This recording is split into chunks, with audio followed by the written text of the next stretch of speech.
Halo Sobat RB, selamat datang di podcast Rumah BUMN Medan.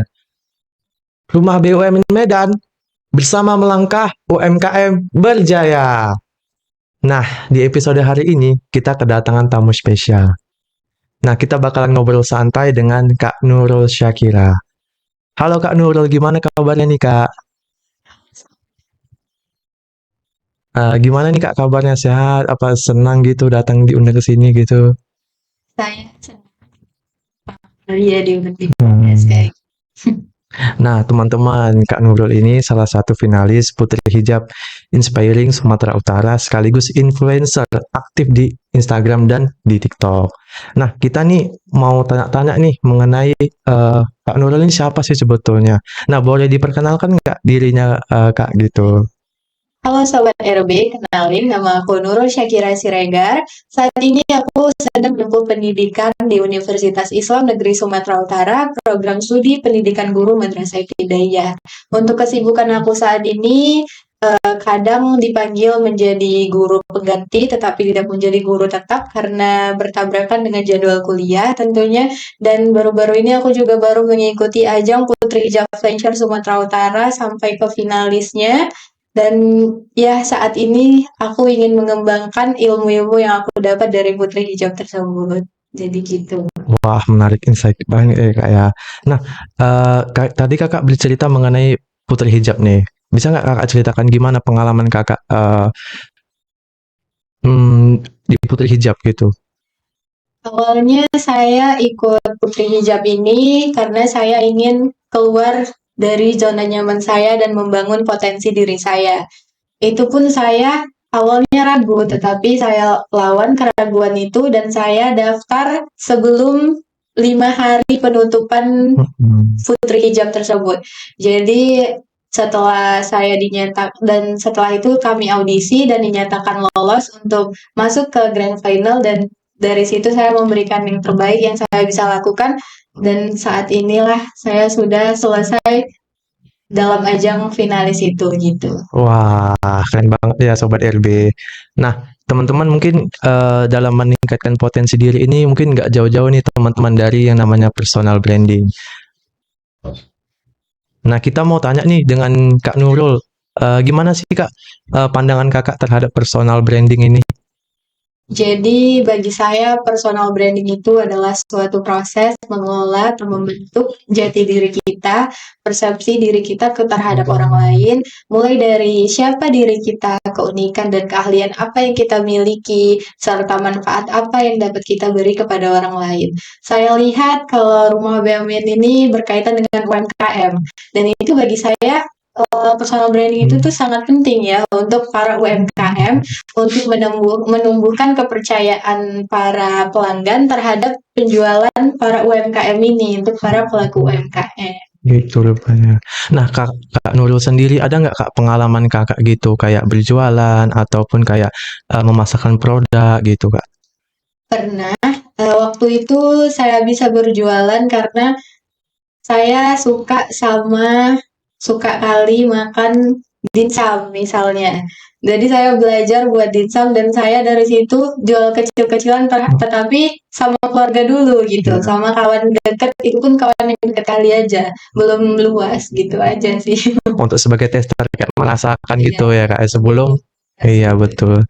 Nah, mungkin Sobat RB bertanya-tanya nih, apa sih kaitannya personal branding dengan UMKM? Nah, menurut Kak Nurul sendiri nih, gimana pandangan Kakak personal branding dalam membangun bisnis UMKM ini Kak?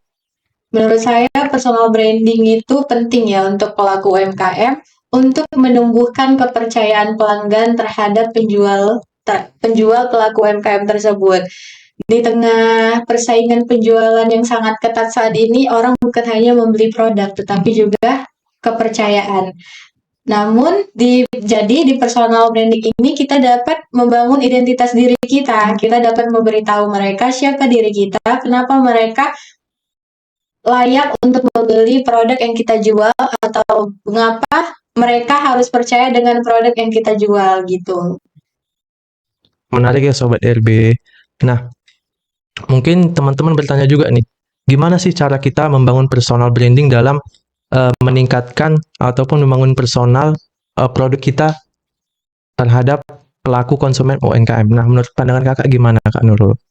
Yang pertama itu tentunya kita harus kenali diri kita terlebih dahulu.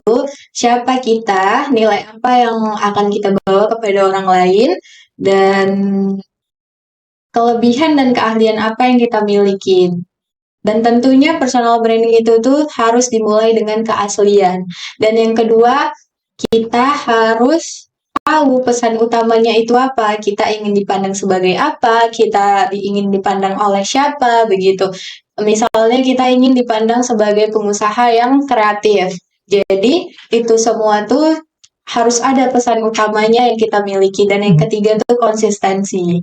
Konsisten terhadap gaya kita berbicara, terhadap gaya kita berpakaian, dan apabila dia UMKM yang aktif di media sosial, dia itu konsisten terhadap pembuatan konten dia gitu untuk menarik perhatian para konsumen begitu. Jadi konsisten meningkatkan kepercayaan para pembelinya gitu. Nah, Kak Nurul, kita ini kan Gen Z ya, Kak ya. Gen Z ini kan nggak jauh-jauh dengan yang dari namanya media sosial. Nah, menurut Kak Nurul sendiri gimana cara kita Gen Z dalam membangun personal branding lewat media sosial gitu kan? Media sosial itu ibarat seperti kita sharing-sharing nih produk kita, konten-konten kita yang akan kita lakukan. Ini kan termasuk apa juga memperkenalkan diri kita ini siapa gitu ke teman-teman sekalian. Nah, menurut Kak Nurul gimana? Jadi kan untuk saat ini media sosial adalah wadah pertama kita ya tentunya. Jadi saat kita membuat konten di media sosial, tetaplah jaga personal branding yang telah kita bangun begitu. Jadi walaupun kita sedang mempromosikan barang, jangan hanya fokus dengan promosi barang tersebut, tetapi juga bisa menceritakan tentang proses pembuatan barang tersebut, karena itu akan lebih menarik para konsumennya. Gitu, Bang. Menarik ya Sobat LB. Nah, Sobat LB, tadi kita sudah berbicara panjang nih mengenai gimana sih personal branding, gimana sih cara membangun personal branding untuk UMKM, gimana sih kita memanfaatkan media sosial dalam membangun personal branding untuk UMKM. Nah, dari Kak Nurul sendiri nih, gimana sih cara kita mengajak teman-teman yang lain untuk percaya sama potensi diri kita membangun personal branding untuk misalnya tadi kan Kak Nurul mengatakan usaha kecil-kecilan dulu. Nah, gimana cara kita membuktikan ataupun memberikan bahwasannya diri kita ini bisa gitu berjualan gitu, terutama mengenakan produk-produk walaupun nggak terkenal kali, tapi inilah produk kami Gen Z gini untuk supaya teman-teman tahu gitu produk yang akan kita jualkan gitu. Ya, contoh sederhananya, misalnya kita jualan makanan. Di situ kita membuat video tentang penjelasan bahwasannya di pembuatan makanan ini terdapat bahan-bahan, itulah kita jelasin, kita membuat dimsum bahannya ini itu gitu kan. Jadi tidak ada bahan pengawet untuk membuat konsumen itu yakin bahwasannya oh ini makanan sehat kayak gitu. Terus itu pun kita membuat kalau bisa menjadikan teman atau keluarga sebagai testimoni penjualan kita, kalau kayak buat video atau foto testimoninya, karena itu akan menarik para konsumen kita kayak gitu, dan percaya dan membuat mereka percaya terhadap apa yang kita jual. Nah, mungkin terakhir nih Kak, closing statement dari Kakak untuk teman-teman Sobat LB gitu yang baru merintis usahanya gitu gimana Kak? Dan untuk teman-teman yang baru merintis usahanya, jangan pernah takut untuk memulai, walaupun kalian ragu, kalau misalnya kalian tidak banyak teman, takut siapa ya nanti yang beli gitu, karena nggak punya banyak teman kan.